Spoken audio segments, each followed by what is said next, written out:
Welcome to the Mission After podcast, where we help veterans discover and execute on the most important mission of their lives.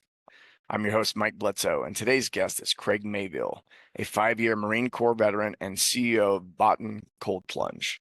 Craig has over 11 years of experience in military aviation maintenance and exotic car maintenance, and he now focuses on enhancing wellness through cold plunge technology. He will share insights on his transition from military service, the benefits of cold therapy, and his journey in building a successful business. But before we dig in, I want to tell you about our new free community at themissionafter.org. In addition to meeting like-valued veterans, we're also creating a library of free courses. Some of what we've gotten in there right now is a breathwork course, a microdosing guide, and a list of upcoming retreats we're hosting and co-hosting. And there's a lot more in the works as well. So come join us at themissionafter.org. Now let's get in a conversation with Craig Mayville. We got Craig Mayville here, and we met about a decade ago, almost a decade ago, in Encinitas, California. And I had just moved to town, and I was running into a lot of vegans. And when I met Craig, he invited me to his bacon party. And you were like an oasis in the desert of meat. And so I appreciate that initial invite that kicked off a friendship that's lasted this long.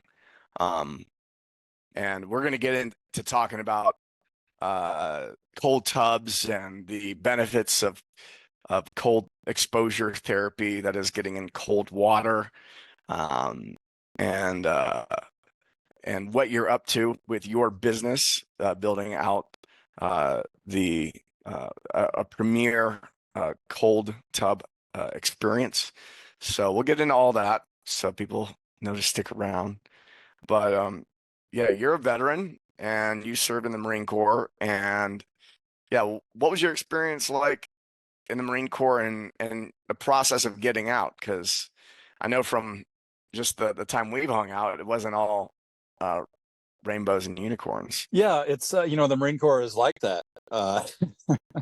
Not necessarily rainbows and unicorns all the time, but all in all, especially looking back at it now, and I've been out since end of 2006, so coming up on 20 years. I couldn't have been in a better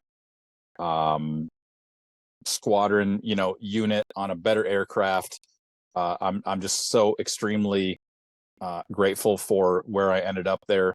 And I was, of course, as you know, a CH-53 helicopter crew chief. And in the Marine Corps, that's where you're a mechanic as well. Other branches, you're either air crew or you're a mechanic. You're both in the Marine Corps. And but it was an interesting experience to become like intimately involved and connected with, if you will, an aircraft that I had known about and been interested in for years prior going into the Marine Corps. It was actually part of the reason that I had chosen that specifically was I watched a documentary of the rescue of Scott O'Grady, who was an Air Force. I don't know if he was an F-15 or F-16 pilot, but shot down in Serbia. I think it was been many years since I've seen that, but I think he was shot down in Serbia, and it ended up being a CH-53 that came in and did the rescue. And Scott Feaster was the crew chief on there, big old guy,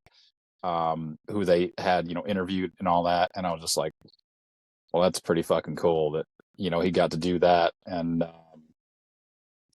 yeah, I mean, the reasons I didn't re-enlist, one of the biggest things is just the uncertainty that lifestyle brings to your life. Is I know that nobody else in the Marine Corps outside of the air wing likes the guys in the air wing, but for us, every day was a life or death thing, because even if you're just flying, just training, you could still fall out of the sky. Your inspection of the aircraft before you go flying, and your actions, in the aircraft, can mean life or death. And so it was interesting to be so young and experiencing such a high level of accountability. And I had amazing leaders around me, who I gravitated toward to try to absorb as much as I could from them. But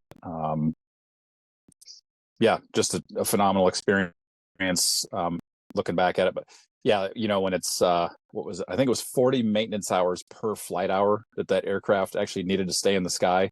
It was a CH-53 Delta. That's the 6-blade, of course, for the 53 guys out there. That's the 2-engine, 6-blade straight tail 53 versus the Echo, which is the more current one. And now, of course, the Kilo is out, the newest variation. But yeah, labor intensive, and a lot of weekends sunken into that. But then again, all worth it in the long run. What made you decide to get out? You said that uncertainty. It was like, sounds like maybe it was encroaching on your ability to have a personal life. It was encroaching, absolutely. You hoped for only a 10-hour day, a regular day in that sphere. But I mean, there could be an aircraft that comes back at 4 o'clock and say, before I was a supervisor, the day crew supervisor might say, okay, well, this aircraft needs an engine change, so all of us are going to stay. So all of a sudden you've got 30 to 40, mechanics and crew chiefs in our flight line shop that are staying for one job that requires about 6 people. So, I mean, part of it too, I understand, was learning and getting to watch, and familiarize with this. Lots of weekends worked and whatnot. Funny too, we thought we were going to get a 4-day weekend for Christmas. I think it was 5 or something like that. And so we get called into the shops, or like, hey, everybody's like, losing my language I'm trying to use here, but was like, hey, everybody come into the shop in like 10 minutes. And we're like, okay, cool. We're probably gonna be told, like, get all the tools accounted for in the next couple hours or something like that, and then we'll head out of here for the weekend. And it's like, hey, we might be going to Djibouti in Africa really soon, so we're gonna have Christmas off and that's it, or something like that. Yeah. So those sorts of things. And again, being in my early 20s, it's the benefit of hindsight. You can see the value of doing a lot of that stuff, whereas when you're living it at that age without a whole lot of other exposure in life, it can be quite a drag.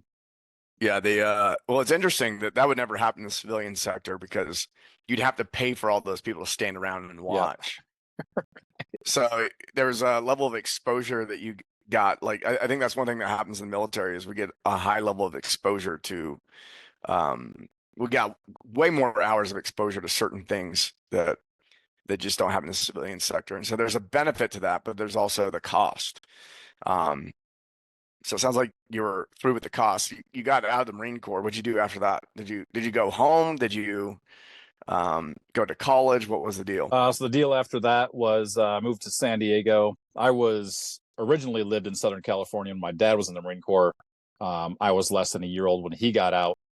So I grew up in Michigan, where my parents are originally from, but they had moved back to San Diego.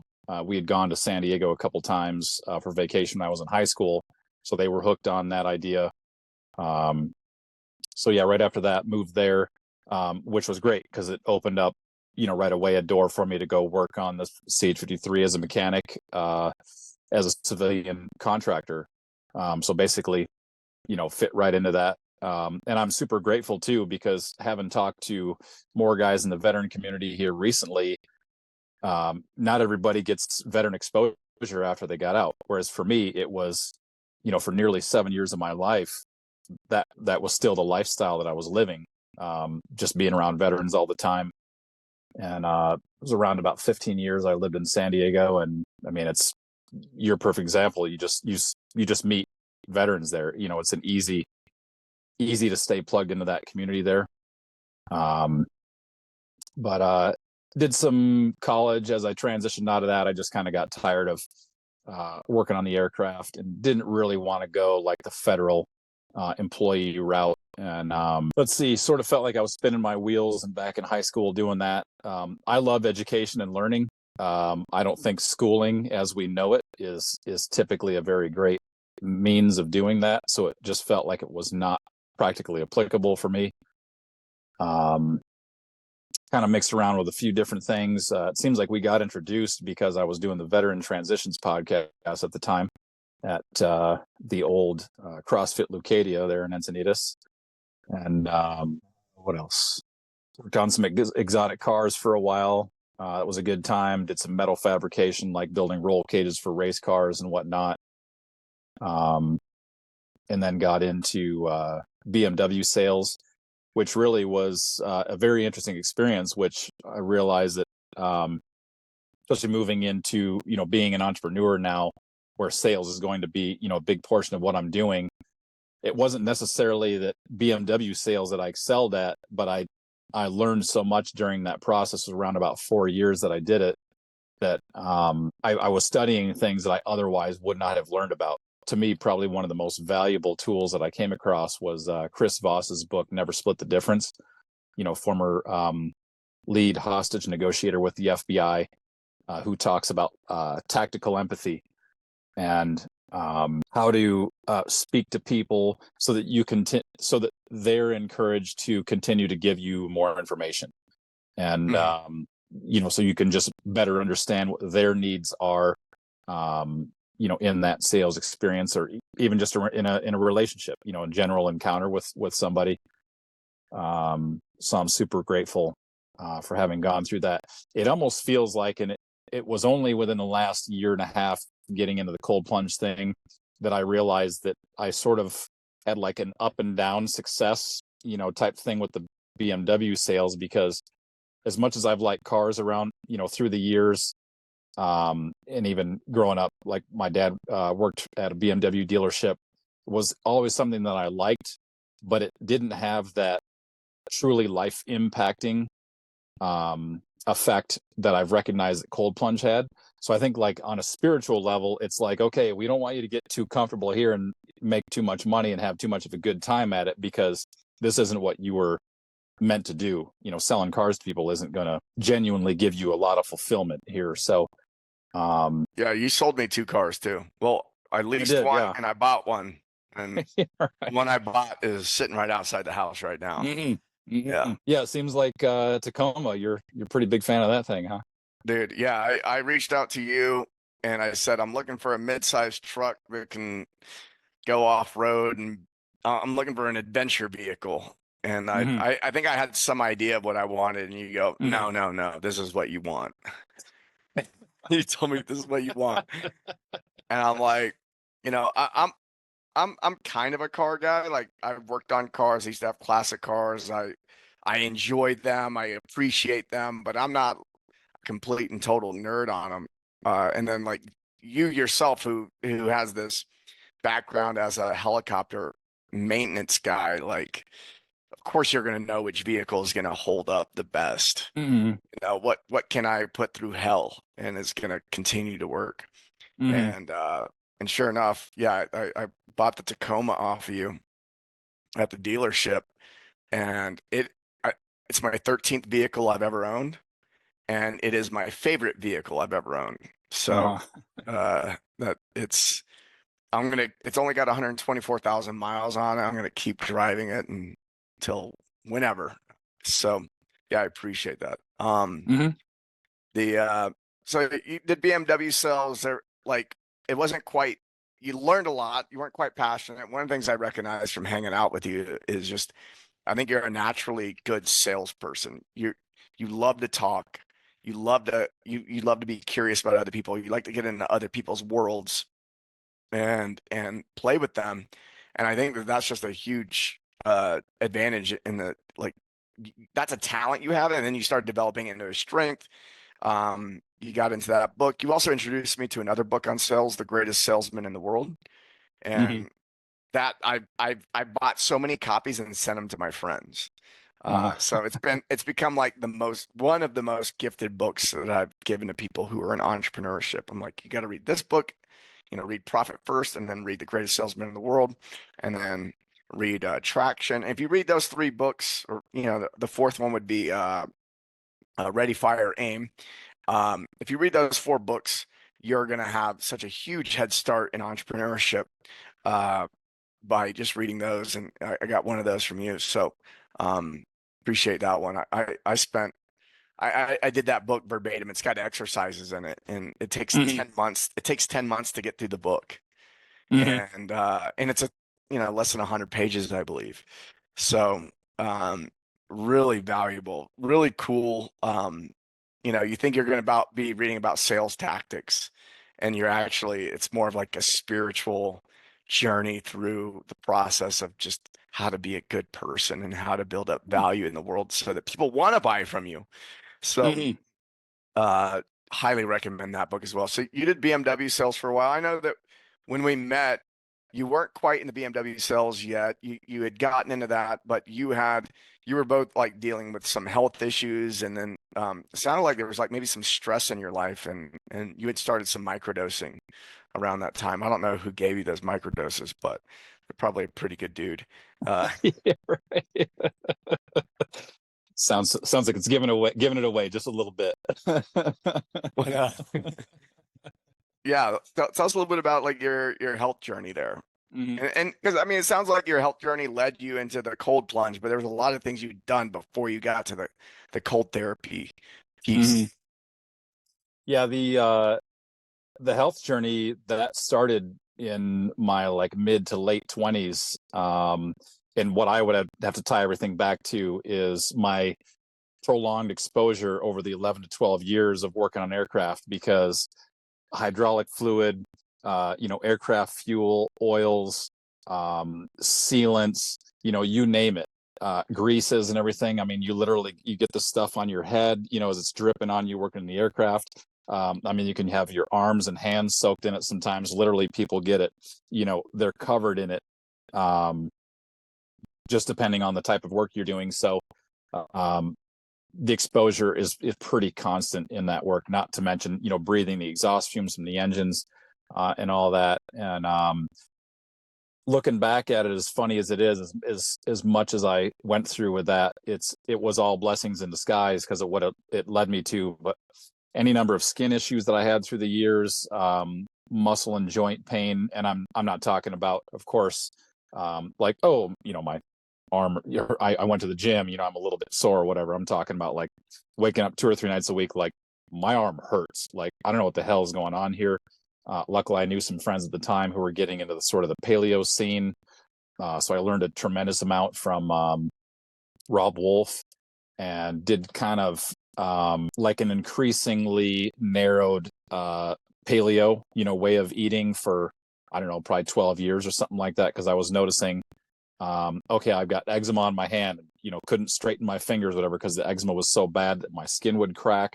Like, okay, what am I eating here that is doing this? And just for whatever reason, I got on that page rather than, going to a doctor.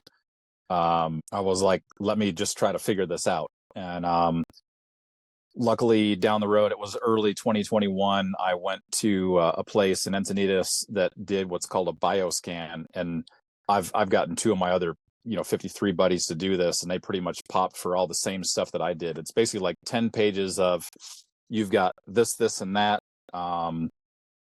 What is it? Like contaminants in you, toxic stuff in you. They go through like heavy metals, chemicals, pesticides, mold, fungus, um, petroleum products, all that stuff. And, kind of ran the gamut with that. Well, And one thing to notice here, Mhm. well, I'm also going to have an expert on chemical exposure here soon on the show, so everyone can look out for that. But when you're talking about mold, someone might go, well, like, what does mold have to do with, you know, being exposed to these chemicals? And it really just turns into a cascade effect. Like if your Mhm. immune system gets suppressed or depressed by exposure to some things, it makes you more susceptible to other things. So I think a lot of times people will think about their health in this very isolationist perspective of like, I've got a symptom. There's got to be a single cause for this symptom. And it's like, it's not really how it works.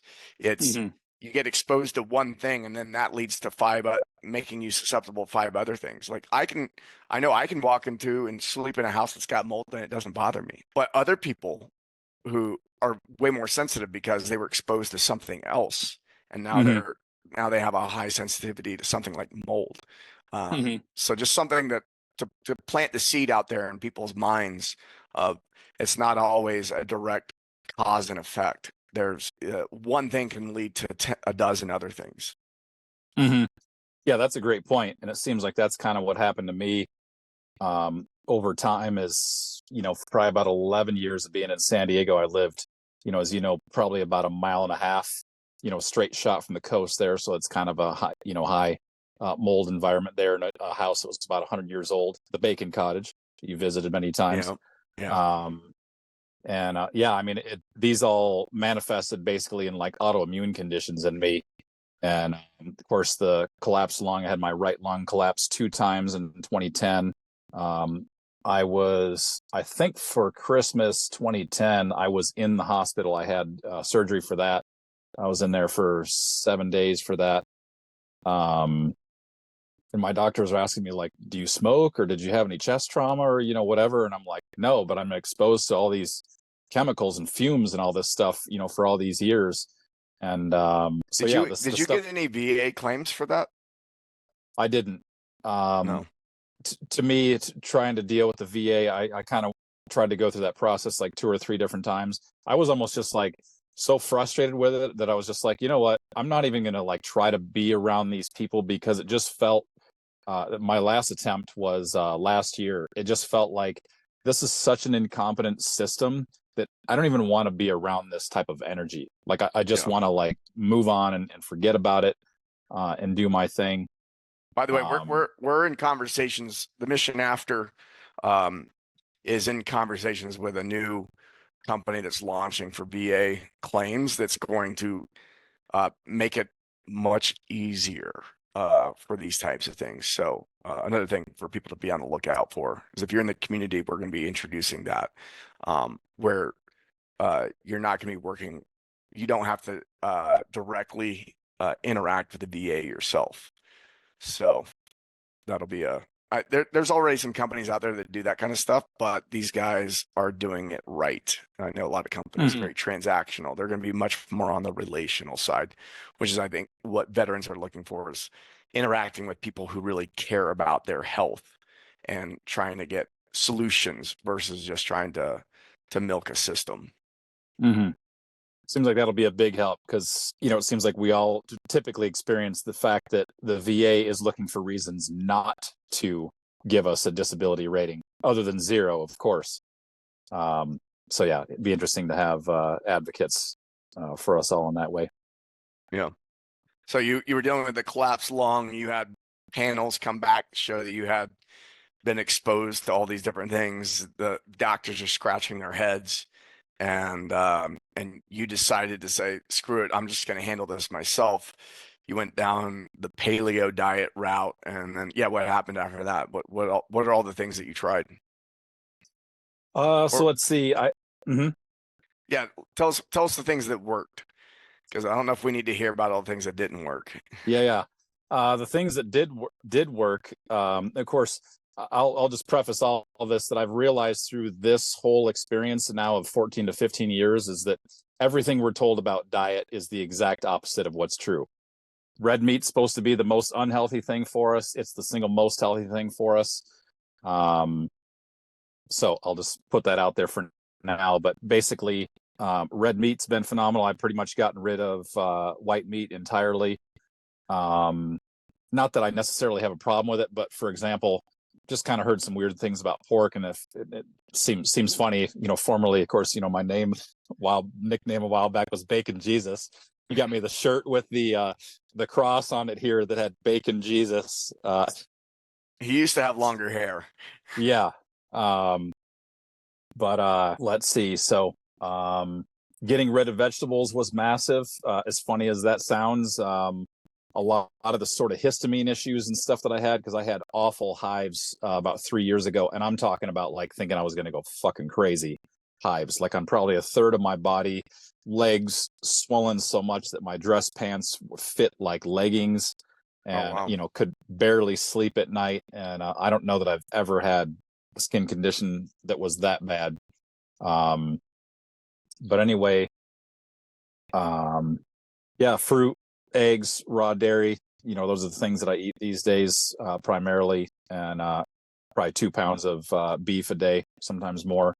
But the thing too that I did in conjunction with getting that bioscan in early 2021 is you go through like an 8-day cleanse, and it's kind of supposed to get rid of some stuff and sort of jumpstart, certain processes in your body. And the great thing too is that this cleanse it's specific to what you have in your body. So it's not just like, oh, here's a standard cleanse that we give everybody, do this, and that's supposed to work. I mean, they even had me remove the mercury fillings that I had in my teeth. And when I realized that, because it was in my early 30s, around the time that I met you, that I thought, man, my kind of like short to medium term memory is like really, it's kind of scary. I was losing it. And after I had those removed and I went through this cleanse process, like my memory was much sharper, and I'm like, holy crap. Like a couple times I was like nearly in tears because I had such a turn, in the other direction. Another thing I had, it's a little gross, but for the entire time I lived in San Diego, I had this sort of like nasal drip thing where it was just like a leaky faucet. I was always, like wiping my nose and everything. And it's like, I'm sure as I'm, in BMW sales, people are like, probably like, is this guy doing like cocaine or, what's going on here? Wolf of Wall Street over here. Yeah, right. Doing bumps in the back in between sales. Right. Yeah. In a suit and doing that. Talkative. Yeah. It's got a lot of energy. Yeah. And one of the big turning points too after that was beginning of 2022. My buddy Trevor Mertens, who owns a couple of bump coffee shops there in the Encinitas area, he said, dude, you got to do this Paul Saladino thing. It's the animal-based meat, eggs, raw dairy, fruit, honey, get rid of vegetables. And I'm like, it still felt like diving off the deep end a little bit, even though I had made so many changes, switching fruit and, getting rid of vegetables. And he said, I got to say this too, especially for all the guys out there. He said, and if you're going to supplement with one thing, then supplement with a bull testicle supplement, which, by the way, I've probably gotten 40 to 45 buddies now over the last 2.5 years or whatever to take that. And that's phenomenal. But well, you recommended it to a professional athlete at one point. You were telling me the story that you recommended to a professional athlete, and he goes, well, I got to check with, to make sure I'm not breaking any rules. And basically came back and said he wasn't allowed to do it. Mm-hmm. That's how you know it works. It works, absolutely. If you saw it as like, nah, you can't do that, then it's like, okay. And funny too, it's just an animal organ. Yeah. And they've literally outlawed it by that, which is crazy. I told him, well, it looks like you got to retire. That's right. But getting rid of the vegetables, as crazy as it sounds, like I used to get like inside of my elbows because I like dried fruit. I'd get a little ivy, there kind of red spots on both sides. And once the vegetables went away, that was gone. Getting rid of seed oils was massive. I haven't touched sunscreen in like 5 years. And of course, as you gradually built up to it, you can get a good tan and be out in the sun for hours without having to worry. For those of you who aren't watching, he's blonde hair, blue eyed. But I'm that way as well. That I've had a love-hate relationship with the sun until I learned some of these as well. Clean up your diet and be smart about your sun exposure, and you can actually get to where you can spend a couple hours in direct sunlight. It's not a big deal anymore, which is not how I lived as a child. It was constant sunscreen and if I was going to be out in the sun. Now it's a totally different story. Mm-hmm. And I even had, I think probably around the time that I was 11 or 12, even a day that I had sunscreen on, I got 2nd-degree burns like on my nose and front of my cheeks and everything from a sunburn. Yeah. So no issues with it anymore. Get out in the sun. It's good for you, people. Yeah. Yeah. So, okay. So those are the dietary changes you made. And up until like 2021, you've been very carnivore-ish. I call it the bear diet. I don't think I'm the one that coined that, but the bear diet's basically like meat, berries, and honey. What would a bear eat? And that I always feel good when I'm on that train. So you've been living that lifestyle, and then what got you into cold plunge or cold therapy? I know we say cold plunge sometimes, and there's a company called that, so we call it cold tubs. But Really, it was the whole process, when you start listening to, say, Joe Rogan, especially these days, it seems like on every podcast or every other podcast he's on, he's talking about cold therapy. And so it was that, Andrew Huberman, just these different people who were talking about this. And I had been in cold water, a number of times over the last handful of years, just kind of dip in and, dip out just to challenge yourself and do it. And so once I moved up here to Montana a couple of years ago, in the fall, I had gone in a river, locally, like, cool, I'll do this. And then it was actually a buddy, funny enough, I got to mention Trevor again, who owns Bump Coffee. He got all of his employees to do a 3-minute ice bath. Of course, 75 degrees there in San Diego when they were doing it. But I was like, man, if all these people can do this, like I can do this. So I actually started by doing like snow baths, just laying back in the snow. And I'll tell you, like, starting that the first time, like it burns. It's such an intense, like, burn, stinging pain. And first time I did it, I went maybe 45 seconds and I got in my truck and started driving away. I was like, man, I can't attempt this and not do the 3 minutes. So I went right back, laid in there for 3 minutes, did that for maybe a couple weeks or something, and then tried Flathead Lake. So Flathead Lake, you're right by Lake Tahoe, massive lake.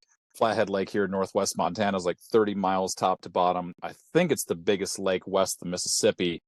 So it was January 30th, 2023. I went in there. The water was 34 degrees. This whole lake doesn't freeze over, but there was ice in some spots. And I don't know, the temperature is like high 20s, 30 degrees or something like that. Only made it 30 seconds the first time. And this is part of one of the things that I learned with doing cold exposure is if you only go, like, and Andrew Huberman has actually heard about this, if you go part way and you kind of stay there for too long and then you submerge yourself, you're likely to get like headaches or feeling weird in some other way on top of the cold water. And that happened for me. So I kind of paused like maybe mid-thigh and then went in. And on top of the panic breathing, which of course is going to happen your first time for the most part, my head was pounding. And there was nobody like in shouting distance. I was at a boat launch, nobody else is around. And I'm like, okay, like this feels dangerous. So I ended up getting out. A week or so later, I had recruited. Probably was dangerous. It was, absolutely. It was legitimately dangerous. Yeah, don't cold plunge in a lake or a river or a stream by yourself. Mm-hmm. Yeah. Yeah, if you pass out, it's not going to be good. Yeah. So in that next week or so, I had recruited some people at the gym that I was going to in Big Fork, Montana. And the first time we went, it was 2 other former Marines who had gone, and then another couple. They weren't in the military, but 5 of us went. We all did 3 minutes together. And I remember saying to these people, it's like, hell, if you guys can torture yourselves like this, like I can do this, it's not that big of a deal. And for a month or so, we were going once every week, Saturday mornings, and it was between, say, 4 and 6 of us every time. And I thought we would get maybe like around 10 of us, and that would be it. And once I started going daily, I was actually doing some jujitsu and kind of tweaked my elbow. And I was like, when it hit me what I needed to do to go and relieve the pain in my elbow, I was like, fuck. I was like, okay, I'll go do this. And then for whatever reason, and I was making a social media at the time for it, I was like, if we as a group, even if it's just one person, have the accountability of one person is going in a day, then it's probably going to snowball and other people it's going to get into people's heads. So anyway, over time, it turned into its own community, and it caught me way off guard that it happened like that. I mean, somebody would go one time, they would go to, and we're always doing it in the morning. They'd go to work and then they'd come right back the next day and say, oh, people were asking me like why I was in such a good mood and why I was so energetic and all this. And they were like, oh, I cold plunged with these people this morning and it was amazing. I feel great. So it was that effect that people were telling their relatives, their significant others, their coworkers, friends, all of this. And people just started inviting other people. And in this valley here that we live in, it's about 45 minutes top to bottom. And I don't know, maybe 50,000 people in the valley year round. And for whatever reason, word spreads fast here. If you're doing something good in the community here, and including other people in it. I've never seen anything like it where they want to tell other people, what's going on. Yeah. So it seems like that's how it took off, that mid-April, again, only 2.5 months into doing this, we had 62 people in the water. This was the day that we were featured in one of the local newspapers. 75 people there in total, like moms and babies on the shore, cheering dad on and stuff like that. And age wise, from like 6 to 70 or something like that. So literally, there's a family of little jujitsu killers here. They're 4 boys from like, I don't know, 6 or 7 to 12 years old or something like that. They were involved in it, with mom and dad. And which reminds me, mom, this gal named Lindsay, she'd never gone to the gym prior to doing this. Well, for whatever reason, this is one of the things that I saw too, that cold therapy has this way of sort of helping us look at the decisions that we're making in life. And what happened for her is she decided to start going to the gym and start working out. And now she's like way into powerlifting. She's sort of getting into like local, powerlifting competitions and stuff like that. Like she just messaged me about it in the last month or something like that.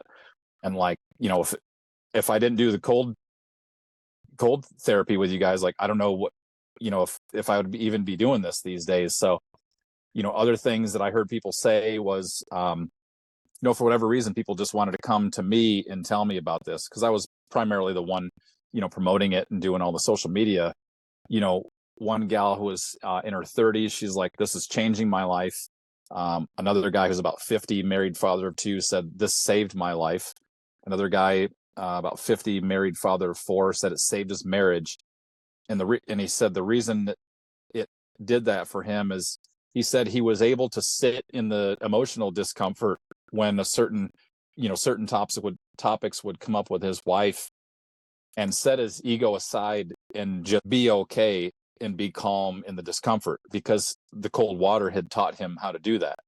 And when I was hearing things about this from people, I'm like, this is amazing. And I've got something here that I've got to run with. And literally for, I don't know, a month or something like that, it didn't matter to me about, comfortable dwellings. And, part of the reason for me to move to Montana here was the adventure and all that. So I was literally, just camping in my 4Runner, just to keep my costs low, and just going around. Literally, there's a Black Rifle Coffee kind of in the center of the valley here in Kalispell. I would literally go and, recruit people there at the gym, whatever. If you just looked like you had it in you, I would just go up and make conversation and say, you got to come out and join us for this thing. So a lot of people did it. And it was Memorial Day weekend last year. A brand ambassador from one of the top cold tub brands out there reached out to me, and he's like, hey man, I love that you made a community. Never heard from the guy before. He's like, I love that you made a community out of this. And, is there any way that I can put this company in touch with you? And I was like, sure.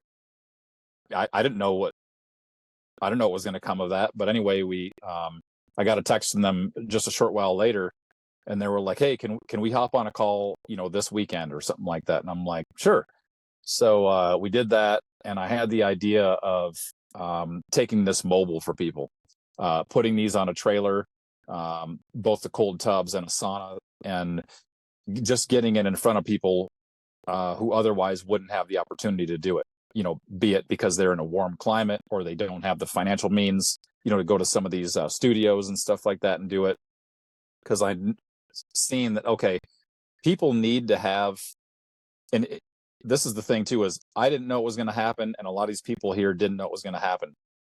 They sort of needed this, and they didn't know it, especially in these kind of wild times, especially that we've experienced in the last 4 to 5 years. So much up and down, and people isolating, and politically people are at each other's throats and all that sort of stuff.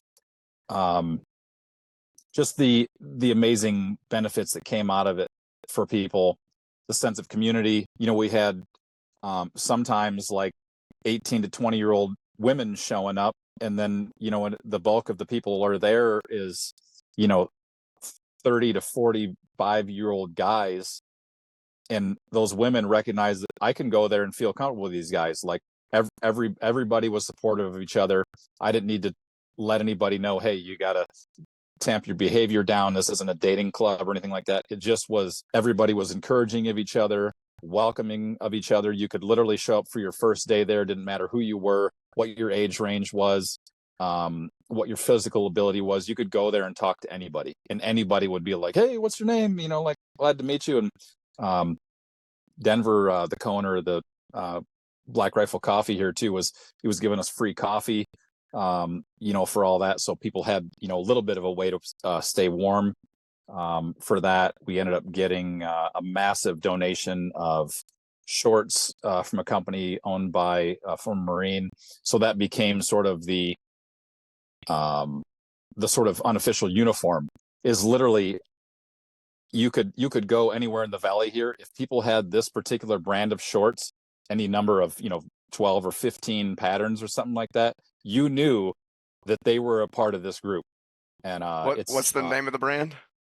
It's Tack Hunt Fish. Tack Hunt Fish. Yeah. Yep. All one word, Tack Hunt Fish. And phenomenal shorts, great fit. They dry fast, super flexible. And the name of that group, the social media it's at Flathead Valley Cold Plunge. Also, Flathead Valley is the area that we live in. And yeah, pretty wild. It's literally like, I don't even know everybody who I see in those shorts, and I'll just be like, hey, where'd you get those shorts? Like, oh, I went in the water with, you know, this or that person, and they gave me a pair of shorts, and it's like, that's cool, man. So kind of like Fight Club. It's like you start this thing, and then there's people at Fight Club, and you're like, I don't even recognize this person. First rule of Fight Club: don't talk about Fight Club. It's like, right, talking. Yeah. It seems funny because those references, like, those were coming up because of what it meant to. There was sort of a core of men who were going there routinely, and we would go into the sauna, you know, after we were done, and it was just like, we were, you know, this sense of community. Automatically, you had friends, you know, who you could rely on, you know, in different ways, because you could see, okay, I guess this is one of the things that's kind of, we're noticing subconsciously, is it's like, this guy is calm under concentrated stress, and he's there and supportive every day. He's accountable, you know, all these things. So for, you know, these things that sort of men, I think in particular, are looking for in other men out there, you just recognize that these guys had it in some way. We had a lot of jiu-jitsu guys from SBG up here, and it's just wild. And anyway, so it led me to, I ended up going back to the company that I got linked up with. I installed and delivered their units all over the country for just about a year. That was phenomenal because, as you mentioned, you know, it put me in front of professional athletes. Laird Hamilton and Gabby Reese was the first house, you know, their house in Malibu. I delivered one of these to. They got like 25 people there. They're doing their XPT, you know, pool training with a bunch of people there. Aaron Rodgers was at the house. Taylor Morgan, who you connected me with, you know, I reached out to him, and I was like, because I knew he was in the area at the time, I was like, hey, dude, can you come and help me install this thing? Like, I'm not sure how many people I'm going to need for this. And so he was there right away.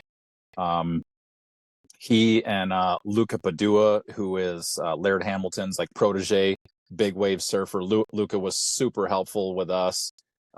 He and Taylor were doing like a workout together for a while, and it was just like phenomenal. So yeah, you know, a ton of driving and all that, but a tremendous amount of connection with people over those months. And I mean, people of all ages, you know, some were residential setups, some were commercial. So I got to see, okay, how are these studios and whatnot, how are they building their location out? Some people are even like consulting me, hey, what do you think we should do for this and that? And it's like, I'm just the guy here to install it, but sure, I'll help you, you know, based on what I've seen. And, you know, the relationships that came out of that, because for whatever reason, people who do the cold exposure, there seems to be something about them. And this is where I would sort of relate it to what it gives you and sort of how people respond after that. Is it's a little bit similar to, say, using psychedelics, whether it's microdosing or macrodosing, is you get a better connection to yourself I think it sort of helps us slow down and become more present in life, because you're forced into it when you're in that freezing water. You've really got to dig in, um, and know that you're going to be secure in yourself and you can make it through that struggle. So you learn more about yourself in that period. And anyway, I just thought, it's like, everybody I meet's cool. Like, sure, some people are more particular than others, and that's fine. Everybody's got their own standard, for things. But it was just like kind of bizarre to me that like everybody was so cool, because maybe they weren't so much so, in the BMW car sales world. Some people a little more difficult, to deal with. I mean, there's so many memes out there about BMW owners. Yeah. You don't have to look very far to know what I'm talking about. Mm. And I've owned one before, so like, maybe I'm one of those people to some degree, but No, not at all. okay, good. You're not putting an M badge on a car that's not an M or something like that. I know that's one of the big things with that one. Is that a thing? Or, that's a thing. Taking up 2 parking spots for one car. Of course, that's a common one. But yeah, that's a funny the whole Plunge is different. Yeah, it is different. Yeah, that's where it was actually starting last summer. That company had asked me, hey, do you have anybody in Southern California? Because they'd known that I lived in San Diego for a long time. Do you have anybody there who can help us do some service on these, for some clients that already have them in that area? And I was like, sure. So a couple of my buddies, George and Sam, who I'd worked with starting in 2007, both guys who I looked up tremendously. I consider them perhaps the 2 most knowledgeable and experienced guys on the aircraft that I used to work on. They had both gone out and done some work on these. And, we noticed over time too, being the mechanically inclined guys that we were, or that we are, we're like, man, there are really some things that this company can do to make things simpler, more reliable, and things like that. So we tried to share feedback with them, and it seemed like they were kind of set in their ways. And it's like, cool, all right, we tried. If they ask in the future, happy to share that. But over time, just so much feedback had come around, and I'm talking from across multiple different brands. Say people who, again, whether residential or commercial, they'd had different brands, and they're sharing their experience with those. People still, after I've been gone from that company now for, I don't know, 4 or 5 months, they still call me and ask maintenance questions, because I'm the one they know, because I installed their unit. And I tell them, hey, look, I don't work for the company anymore. I started my own thing, but I'm still happy to help you, sort out whatever thing you need. And if I can't help you do it, I'll connect you, say with the production manager at that company. But so long story short, I met another guy, Pete, and he's in New Jersey, not too far from New York City. I had a delivery one day in Germantown, New York, way out in the country there. Beautiful area, beautiful house. And I was using TaskRabbit all around the country. So TaskRabbit, if you don't know, it's an app where basically if you need anything blue collar done, from like moving, hanging, or say installing furniture, electrical, like electronics, any number of kind of household tasks and stuff like that. These people put themselves up on there. And so the one guy who I picked to help me with this thing, he had charged the most I'd ever paid on that before. And I was like, well, he's got a 5-star review. Like, he's got to be good. So he came out with me and did that. And it's funny because this guy was the most, the client we were installing for, he was the most particular client we'd ever had. And that company was even like, good luck with this guy. And it's like, let's see, like, it can't be that bad. Anyway, like we're just chatting with him. He was one of the most pleasant people I'd ever come across doing this. And conversation was phenomenal as we were setting this thing up, and he's kind of there just, interacting with us. And first had us in for like coffee or tea or whatever. So we're hanging out for like 30 minutes, with this guy first. And after, as we're kind of wrapping up with the tub, he's like, well, hey, can I cook you guys dinner or something like that? So we literally hung out at this guy's house for like 5 hours, installed the tub for maybe 2. And so it was just so interesting because this guy is already in the health and wellness space as an investor. And so it was so interesting that we just kind of like, sat there and listened to him because it just seemed like we were learning so much from him. Long story short, again, that was Pete, who was there with me, who now is my co-founder and friend, with my company that we ended up making. But we sort of realized, around that time that it's like, okay, we need to launch something here. And this industry has done a phenomenal job over, let's say, the last 5 years of basically inventing itself.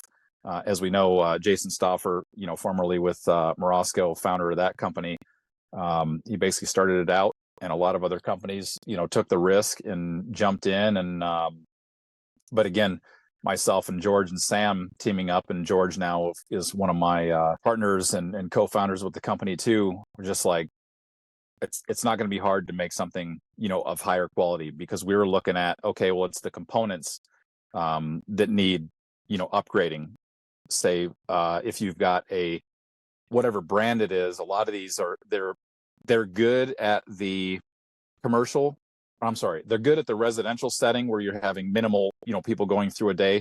But once you start to throw, a couple dozen, 30, 40 people at these things a day, it's no fault of the components. They're just not built to keep up with this.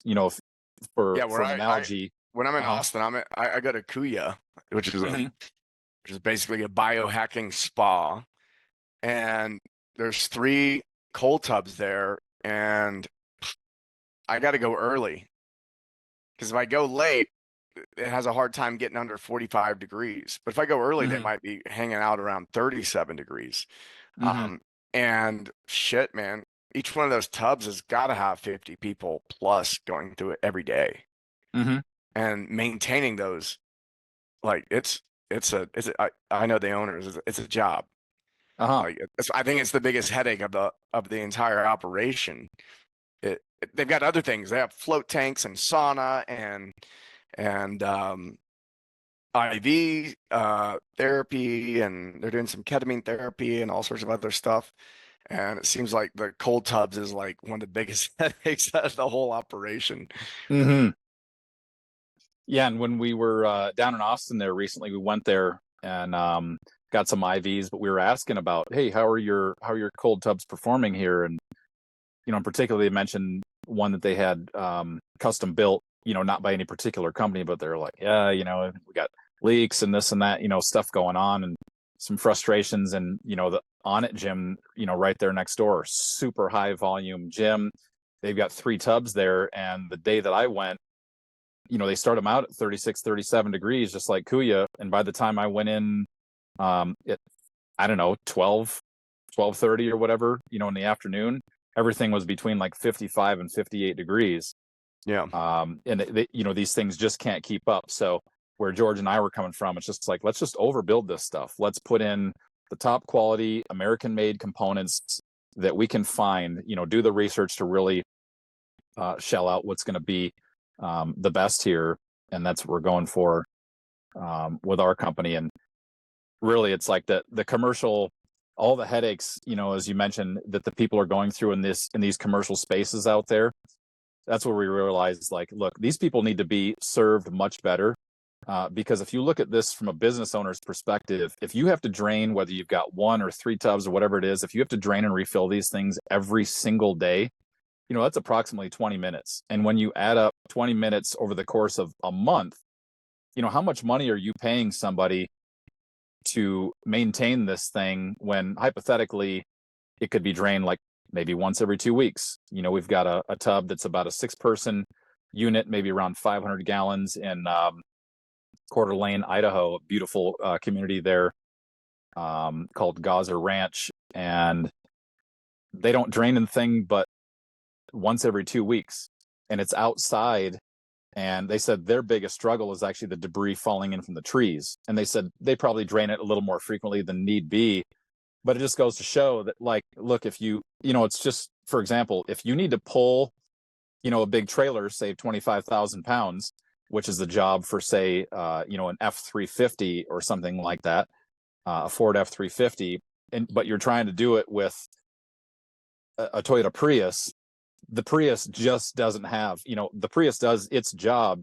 I'm not a Prius guy, of course, but the Prius does its job of being a fuel efficient car extremely well. But don't expect that to be able to tow the 25,000 pounds. It's just not built that way. So again, that's what we're going for, and just want to be of service to the people who are out there. And it's funny how it happened too, just hearing the feedback, and it's like, okay, we need to offer something better for these folks. But yeah, that's a big lesson in entrepreneurship, is like something that I've always, I think the most successful businesses are always when you're out in the world and you notice that there's complaints, or you notice that something could be done better. And there's been several times in my entrepreneurial journey, coming on 17 years of entrepreneurship myself, every business I've started, I was looking out at the landscape and going, why isn't anybody doing this yet? And that's always the signal of, well, oh, we should do it. Like if it's something I'm passionate about, then, oh, it's mine to pick up and it's mine to do. Looking around and just complaining doesn't do anything. Just do it. Just come out and do it better. And I mean, who better to like build these things than these helicopter mechanics who like everything was a life and death situation. Like everything had to be perfect every single time. The level of precision was high. The dedication to inspecting things to be perfect. So if we as veterans have that experience of attention to detail. Well, at least some of us.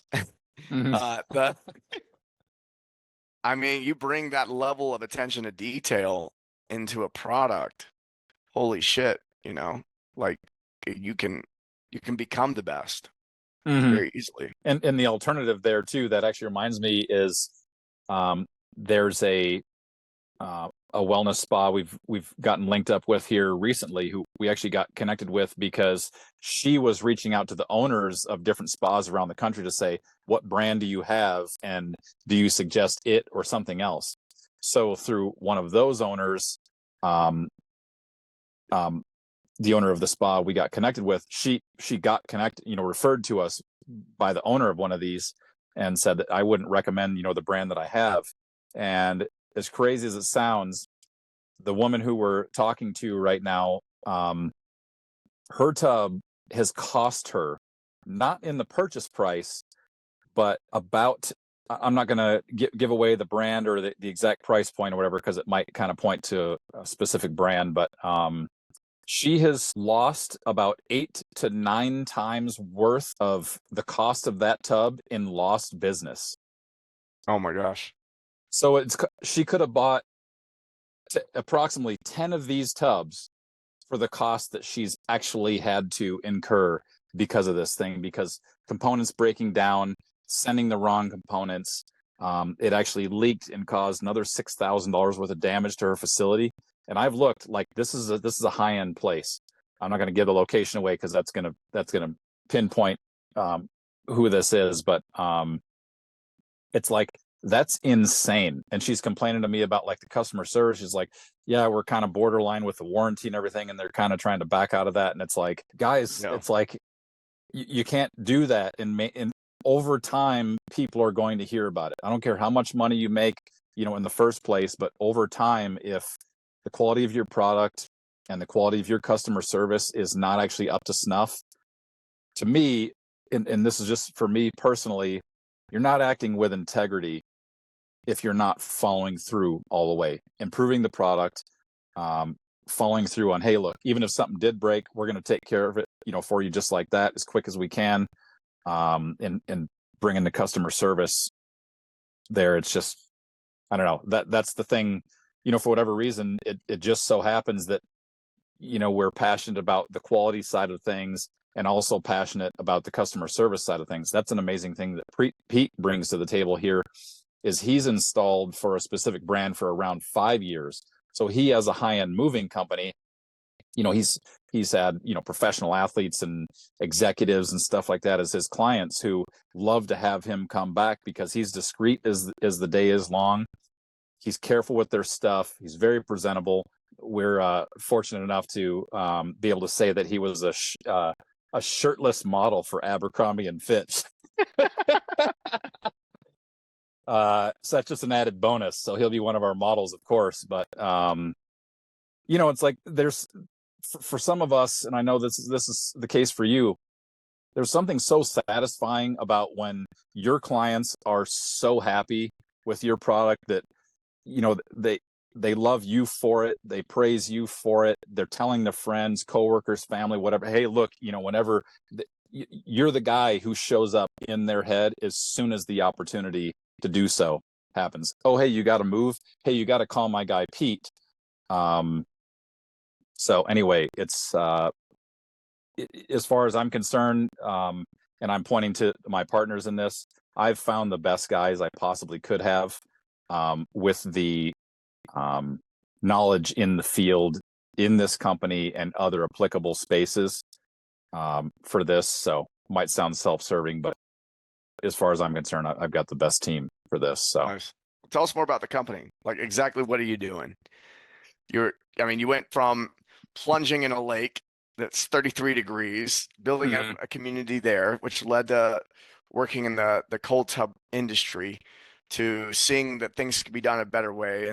And you could have just stopped there, but you decided, hey, I'm going to launch this company. Tell us about the company.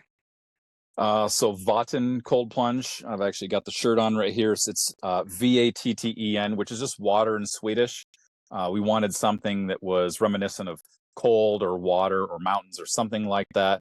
And Scandinavian just seems like a good fit. For example, Vuori, or Viori, some people say it. It's just mountain in Finnish, but it's such a catchy brand name. They've got very good branding is in their logo and all that sort of stuff. So the whole idea that we're going for with this is we want to exceed everybody's expectations, with what they expect of the cold tub industry. And we're basically going for primarily for the commercial space, again, because we saw that there's such a massive need for an improvement in that space. We're even doing a buyback to make it easier, because these things are big. They're difficult to move around in some situations. They're delicate. And also, we can basically alleviate the need for somebody to actually sell it. For example, a car. That's why people are willing to accept a little bit less money if they're trading in a car, because it's like, cool, I'm just done. I just drive it in, you take it, you pay me a decent amount of money for it, and I drive off with the new car that I want. And it's just, you wipe your hands and you're done. And then we're going to resell those. We're going to do a few different options of refurbished or add our components to them, or whatever the options are with that, whatever our clients want with that. But our product is, we basically, to us, the phrase commercial grade is a little overused, but that's basically what we're going for. And we want bespoke solutions for everybody. So I use this phrase, solutions, to the shortcomings of this industry, is whether somebody wants a nice hardwood, if it's going to be in a situation where wood is going to hold up over time, we'll do that. If they want, we use Raptor lining. It's like a spray-in truck bed liner, holds up super well to the abuse of, say, a commercial application, being outdoors. We even have, through our sister company, Sway Industries, which is where we're renting our shop space from. Sway Industries is a high-end materials R&D company, and basically what they do, though, is because they're car guys and motorcycle guys, their first project was a $500,000 wide body carbon fiber kit for a McLaren 720S. And what they also did is modified the cars that made somewhere around 1,000 horsepower. This is a car already that costs, say, $300,000. They put a $500,000, 8 inches wider than stock, body kit on it.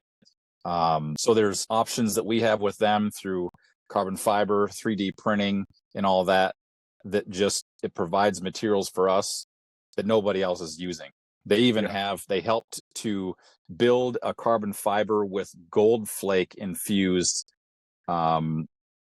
with the company who came up with the idea, and they're the only vendor who has access to this because it's a patented technology. Sway is the only company who can use this. If you want to check out their stuff, SWAE Industries. To plug the mission after, you made that connection through the community. I did through Mission After. As funny as it is, Paul was talking about them. Funny enough, he's been to that space. He's met those guys there. He's like, dude, they've got multiple buildings there. That's all, kind of industrial sort of, commercial type space. Like go and say, hey, check them out, see if they got any space for you. And so I just literally walked in there the next day or something like that. And their marketing guy Dakota's in the office, and I'm like, hey, I'm setting out to build like the world's best, cold tub business.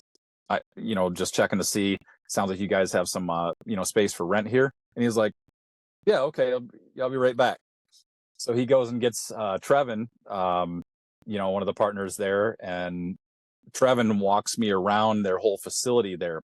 And when I talk about the facility there, I'm talking about everything is nice. They literally have these buildings built specifically for what they're doing. You go back into their display area and immediately you're hit with like, here's a Ferrari, here's a Lamborghini, here's another Lamborghini with their carbon fiber and gold flake body kit on it. Here's a Land Rover that's fixed up for this. Here's a Porsche Cayenne that's fixed up for this other thing. And it's just like you're inundated with exotic cars and just high-end everything.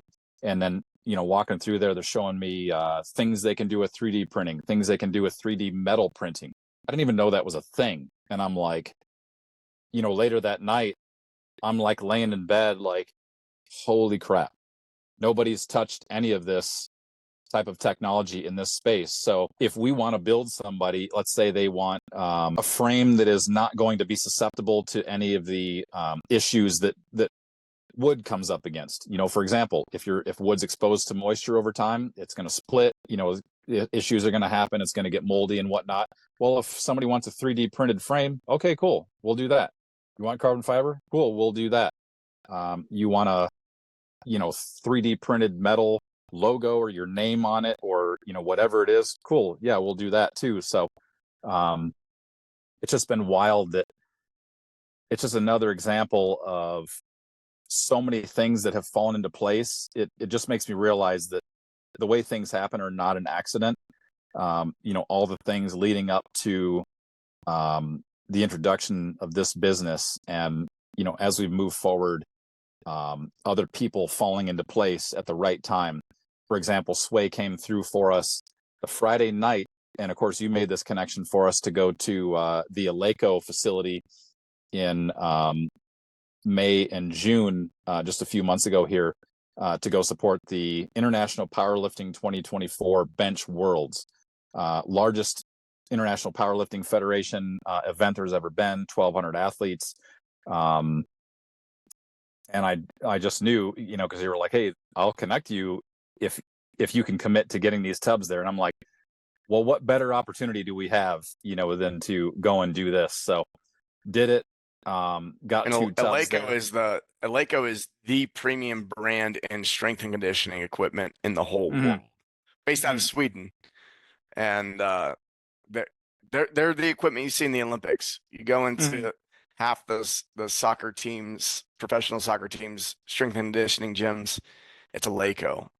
Same with like college football and pro football here in the States, and like you're not going to run into their gear very often in a commercial gym, but if you go somewhere where they're dropping some major coin on their athletes, that's Aleco. And it seems what better place to launch your premium cold tub than alongside the premium strength and conditioning company out there. And it was a great exposure for us as well to immerse ourselves in their product, and we got to use their equipment and everything. And it's just like, people don't pay for weight with Aleco. They pay for everything being premium, even the experience of, say, the cable machines and whatnot. The bearings just have, the reduced friction that they have in the bearings, the materials they use, all the touch points and all that kind of stuff. It's just like, and the actual details in the building of everything that they've done, it's just a completely different level. So it's like you said, an Aleco barbell bought an Eleiko barbell years ago because I knew that I would only have to buy one for the rest of my life and give it to my kids. And didn't they invent the standard barbell? They invented the modern barbell. Yeah. They invented it. Yeah. Yeah. The knurling on it, the grip on the barbell, the fact that it spins. So they invented the grip and the spin. Funny, I've got a whole documentary on it. If you look up barbell shrugged Eleiko, and you look for something we produced, I want to say it was in like 2015 or 2016. We actually flew to Sweden, went to the whole production process. We also did a cold plunge in the ocean there. Yeah, I did I got like I think a two-part, I believe it's a two-part documentary we did with them. So if you want to go look that up, there's a lot of stuff that Barbell Shrug, which is a company I used to run. We did a lot of stuff. They've done some stuff with Eleiko since then, so you might not run into the video that I did. But if you look up, if you're looking at like the years 2015, 2016, when that video posted, you'll be able to check it out. It was really cool. But they invented the knurling based off of the Sweden's national dish is the waffle, and they had been making waffle makers in their factory, and so they used the waffle iron design to make the knurling for the barbell. So waffles inspired the barbell.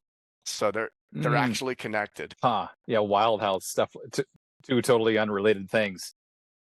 Yeah. Came together there. They are related. Apparently they are. Yeah.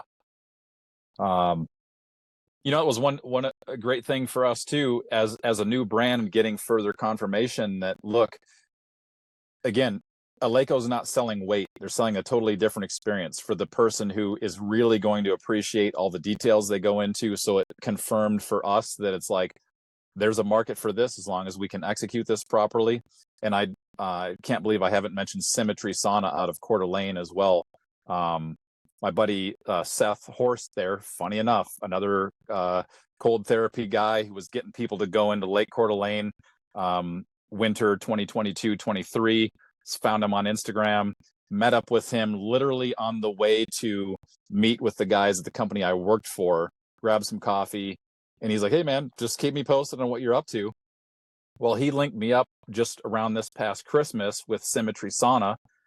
So I went and met them around that time, and I'm like, I got this idea, to do a business with this. And they were another company that showed us as well, because they are doing high-end saunas and primarily custom is kind of their specialty. I just realized if they'll do this stuff that I didn't even know was getting done in the sauna space, then again, it's further confirmation that what we want to do will be marketable as well. It's going to be the same type of clientele. They've been phenomenal, very encouraging and supportive along the way as well.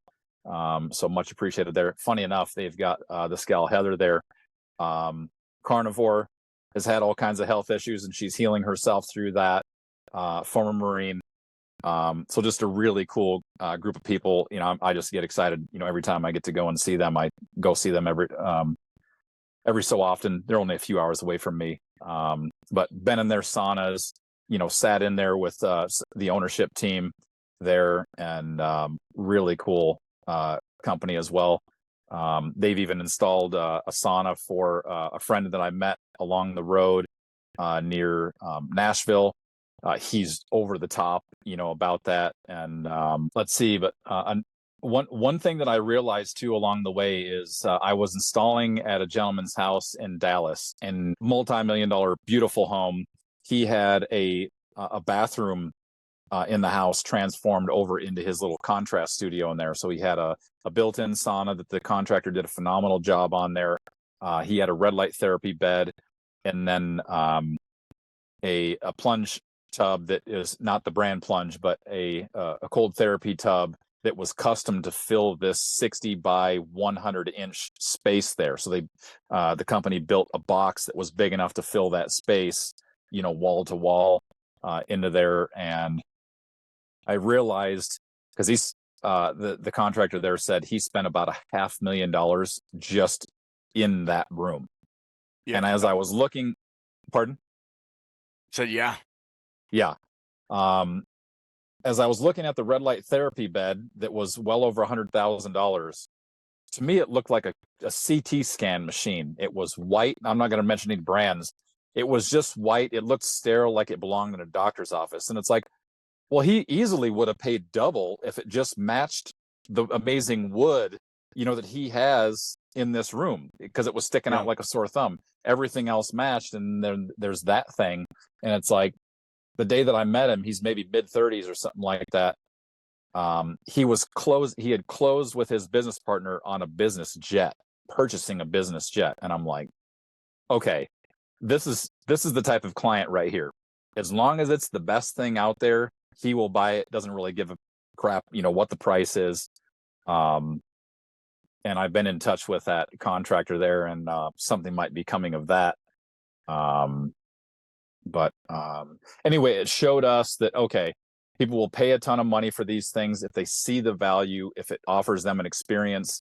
It doesn't just deliver cold water, because we're not about that for people. We don't need to necessarily sell the benefits of cold water. Our clients are the people who are already educated about it. They are sold on it. Maybe they've even had something before, and they're just like, you know what? This thing isn't quite doing it for me. Hey, here's this other really nice option out there that I heard of, saw, whatever it is. I want a different experience like that. It's maybe the evolution of a sauna owner as well. Somebody first bought a sauna, maybe it's $5,000 to $10,000, and they're like, I could spend 10 times as much and really have an amazing sauna and invite some friends into. It's one of the things that I've seen as well. A sauna is, whether it's at a home or in a gym or whatever, it spurs conversation. Even the pro athlete who we referenced earlier, he was saying every time he wants to talk to his business partner, he invites him over to go in the sauna. So they have their business talks in there. So that there's just something about these contrast therapy modalities that spur creativity, they spur connection, a sense of community, and all these things. So I don't even know exactly all of what it is, but there's something magical to it. And I think the part of it is when you suffer together with somebody, it's just like what we've all experienced in the military. People refer to the camaraderie, the brotherhood, they experience in the military. And no, if we can't ever recreate that, but we can certainly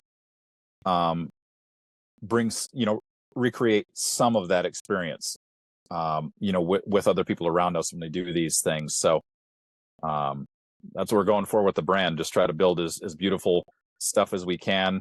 Another thing too, having been in the exotic car world for a while, seeing how, to me, one of my biggest motivations as far as a brand goes is Singer. So Singer makes, they started out in particular with a one generation of air-cooled Porsche 911 that people love because of all the characteristics that are specific to that car. And they took it and say, you could buy a nice version of that car for, say, $50,000 to $100,000. Well, they started out charging like $350,000 because they basically pulled it all apart.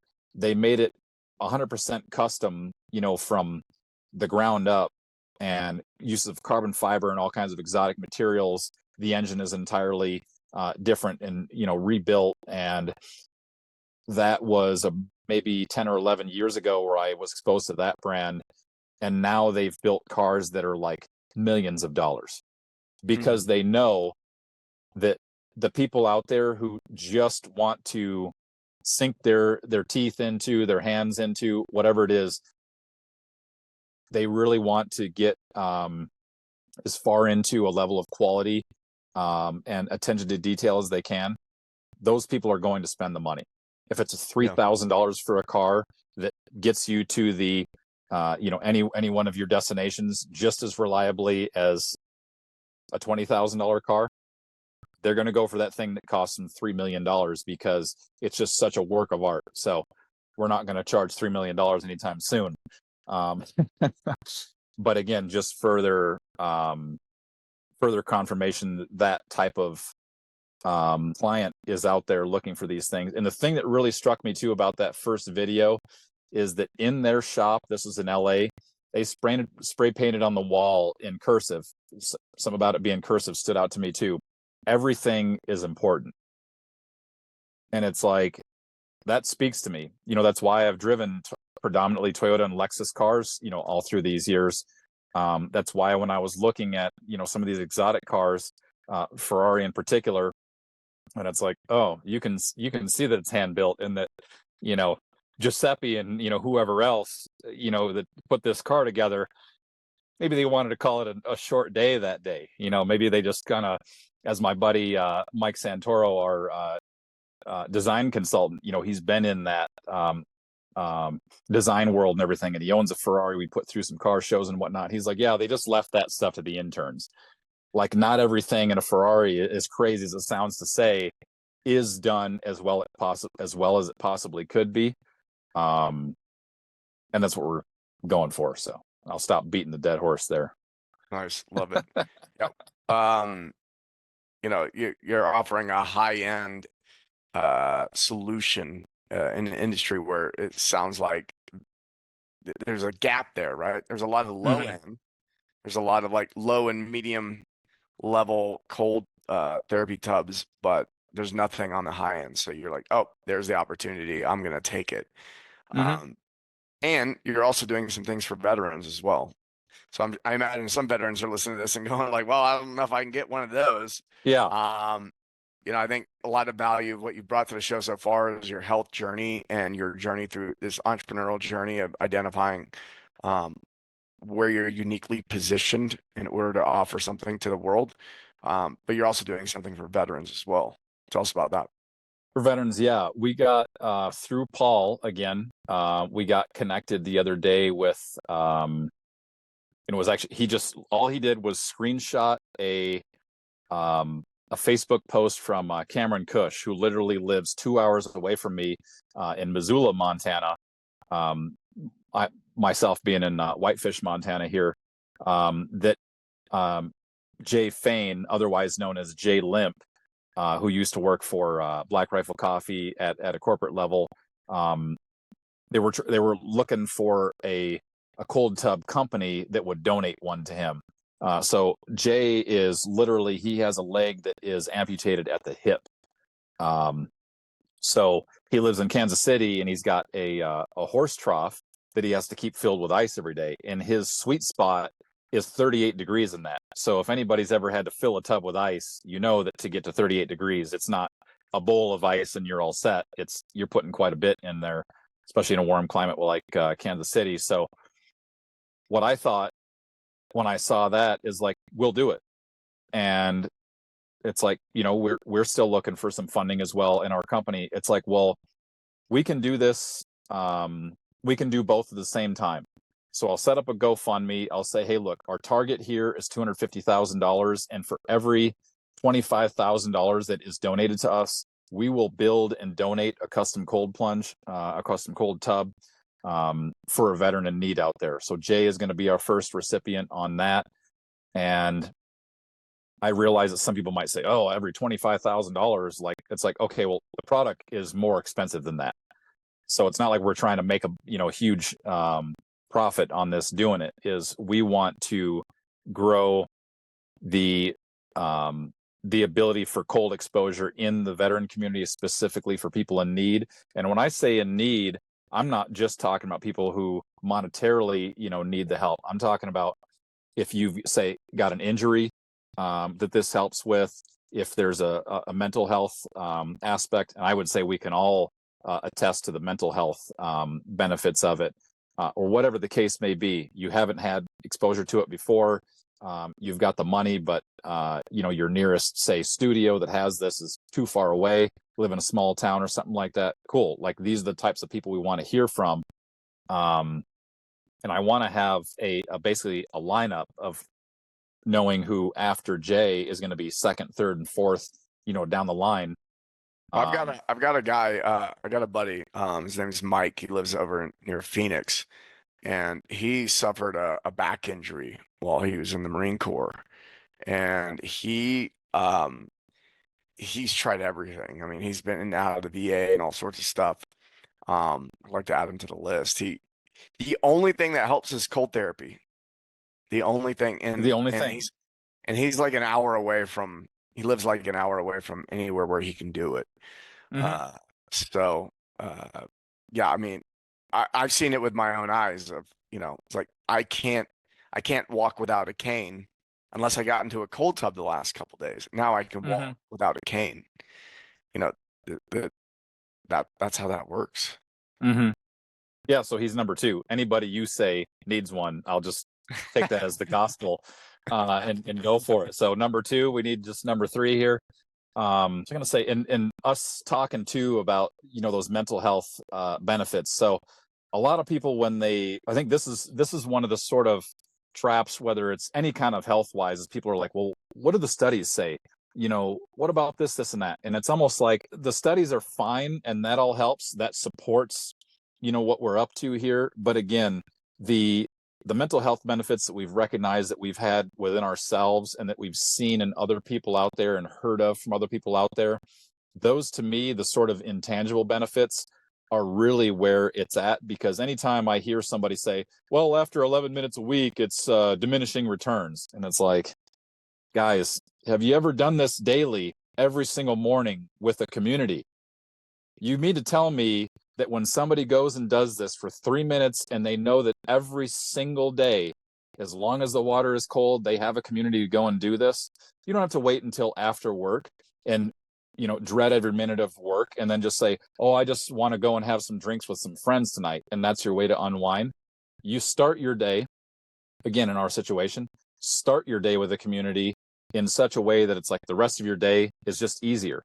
To where, one of my buddies here, Army veteran, he said, dude, like, all the problems I thought that I have, like, it just kind of put everything into perspective. Like, nothing seems like a big deal anymore.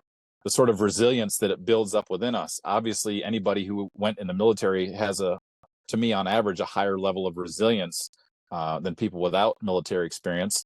Of course, there are plenty of exceptions to that, but it's things like that. It's people getting more connected to themselves. It's people who get motivated to go to the gym for the first time. It's people who know, I've got a community.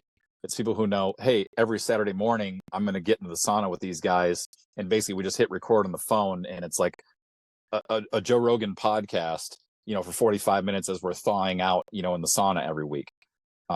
It's things like that that come from it. It's your friend who hasn't found anything else but cold therapy that allows him to walk without a cane. Those are the real success stories. That, again, unfortunately, they're not going to come out of a lab, somewhere. It's like, this is the word of mouth, the real anecdotal, experiences that people are passing along that are the most important, as far Yeah, as what I would say. absolutely. Absolutely. And usually people are pointing out a study, they're measuring at one specific marker. And yeah, you may get diminishing returns for that one specific marker, but there's 100 other benefits that aren't included in that study, Mm-hmm. and there's always outliers. I've worked in research before. Like there's always outliers. Like so much so that you're an outlier in something. And Mm-hmm. so it's always important. In the biohacking community, there's a, a saying, which is N equals one, which Mm-hmm. is, and N is the number of subjects. And the N equals one means that there's only one subject, and it's you. And you're also the scientist. You're the one conducting the study. Try it out for yourself. Looking at research is beneficial for sure, but that's the starting point. That's where you go, Mm-hmm. this might be good for me. Let me give it a shot. Like Mm-hmm. creatine is good for most people if they were to supplement with creatine for, better cognitive function, for maintaining muscle, but not for everybody. Some people it doesn't really have the effect. Mm-hmm. And it changes over time as well. So you got to keep paying attention to seeing if something is continuing to benefit you or is a detriment to you. So, uh, yeah, that's something I like to pass on to people is like, you know, studies are great, but give it a shot and pay attention. There's too many Mm-hmm. people who are relying on these studies to make decisions in lieu of just paying attention to what's going on for themselves. Mm-hmm. And it's that practicing awareness that's key to maintaining your health over time, mental and physical. Yeah, it was, one of the things that I noticed too, we were doing with this, our cold therapy community up here, we were doing weekly cookouts. And as we would, have a fire and everything at night, it just occurred to me that as I would just hang out and just listen to everybody, the depth of the conversation that was happening from week to week to week, it was literally like everybody was getting to know themselves better, and therefore they were relating to other people on a deeper level. So it was just like these people are literally becoming more conscious because Yes. they continue to do this stuff. Is sort of hippy dippy as I would have thought, that expanding your consciousness was, say, a decade ago. Now looking at it, it's like, and having done the psychedelics and these things, it literally is one of these pieces that I would argue needs to be plugged in for people. I'm yet to hear of anybody. It seems like the biggest pushback I've ever gotten from somebody is like, "Oh, I'm going to have a heart attack," and it's like probably the opposite. It's like, sure, be responsible about deciding to go into the water because it is a shock. It's serious. But yeah, I would just argue that in some way, whether somebody puts their hands in cold water, because we've even seen now too in the studies that if you put your hands in cold water or hang on to something cold, it has performance benefits in the gym and whatnot. I'm sure there are other benefits to that as well. And the exposure to uncomfortable things, be it heat, cold, emotional discomfort, all that. What was it? Andrew Huberman and David Goggins were talking about a little while ago, that there's literally a portion of your brain that becomes enlarged whenever you do something that you don't want to do. So it's not just, hey, I'm gonna impress my buddies, I'm gonna outdo this or that person. It's like, sure, maybe that's a good time, but in the end, you're getting so many benefits from it. It's just like how now in terms of, say, weightlifting and things like that, people are now speaking a whole lot more in terms of like, oh man, my head's so much clearer. It keeps me sane on a daily basis. The brain effects, the psychological effects. This is where that conversation is turning. It's not just, oh, I can bench 315 now, so I'm tougher than you. So it's just interesting how it seems like with people like Joe Rogan, Andrew Huberman, Aubrey Marcus, Ben Greenfield, all these people out there who have been talking about this stuff for so long, it's really starting to take hold. Yourself as well. I've learned so much through the years from listening to Barbell Shrugged and whatnot. It's just pieces that needed to be plugged in, and luckily with the internet and these technologies, it's at everybody's fingertips now. Whereas, say, 20 years ago, before there was a podcast that anybody could just go and plug in and listen to, it was more or less just word of mouth, or you had to go and read articles or something like that. Yeah, that makes me think about the difference between nascience and ignorance. You know the difference? I'm not sure. So nascience is when you have yet to be given the information. You just don't know because you weren't exposed to it, right? And then there's ignorance. And ignorance is when you have been presented with information, but you've chosen to ignore it. And so we used to have nascience, but now we have ignorance because all the information is at your fingertips. And if you just have an emotional reaction to hearing something and you reject the information, you have now proven to be ignorant. So I can't fault somebody for being nascent, but you can for being ignorant. The information's out there, but a lot of people may hear what you're saying and go, yeah, I just don't want to do it. I just don't want to deal with it. It's like, well, now you're practicing ignorance. You're ignoring the information. So, yeah, that just brought that to me with, the age of information. It's like, it's now our job to, yeah, there's a lot of information out there that is not true or is counter or trying to lead people away from what's true. But part of the process is being able to practice your own discernment about the information coming in and finding people that have good track records to listen to. Mm-hmm. Listen to people with good track record. Check the track record. All right. And Mm-hmm. so there's a lot of people out there talking, and the people that are getting the most attention do not necessarily have the best track records. So you got to pay Mm-hmm. attention to that as well. So let's wrap this bad boy up. Mm-hmm. Where can people find you? Where can they find Voughton? Yeah, on the website is VoughtonColdPlunge.com. It's VATTEN coldplunge.com. On social media, it's at Voughton Cold Plunge. That's Instagram. We're also on YouTube. I think it's also at Voughton Cold Plunge. Let's see. We're now on Twitter. I'm sorry, not Twitter. X. Not X. What's the TikTok? Yeah, TikTok. which TikTok, well, I'm just trying to make one. Yeah, I'm just trying to make something go viral on there. That's really I'm not presenting the company in the most professional light there. I'm just trying to make something go viral on there. But yeah, the all of that stuff is still a work in progress. But those are the places right now. If you want to check out my page, it's Craig.Mayville. Mayville is my last name. All I do though is yell at people about eating more red meat and getting into cold water and not putting sunscreen on and supplementing with bull testicles. Sounds good to me. That's why I follow. Right. I'm here for the show. Keep entertaining us. Yeah, you got to shake people a little bit sometimes to get their attention. That's right. All right, Craig. Appreciate you dropping in. Love having this show. Make sure, look, if you're in the market for a cold plunge, if you're in the market for a cold tub, go check out Voughton. At least give them a follow, support them however you can. If you know anybody that's up to donate, make sure to go over to check out the opportunity to donate over there, and come check out the mission after too. Craig's over there stirring up stuff inside the free community.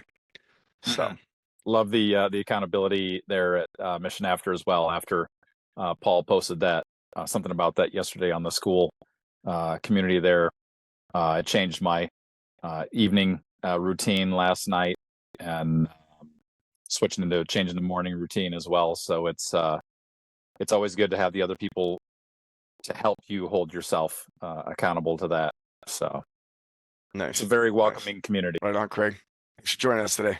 Talk to you soon. All right, Mike. Love you, man. See ya. I hope you enjoyed this show. Sounds like you did since you stuck around all the way to the end. Make sure to go over to themissionafter.org. Check out the free community. We have free courses going in there. We have one on microdosing. We have one on breathwork. We have a list of retreats that are coming up that are specific to veterans. I'm going to be creating an entrepreneurship course. And if you want to jump in there and jump into the community thread and just suggest what you'd like to see, I know some stuff that could go in there for you. Or I have a really good network of people who are experts in different things. So anything you're looking for, I encourage you, jump into the community. You can do it over at themissionafter.org. Get in there, make your request, chop it up with some of the other vets in there, and have a good time. I'll see you over there.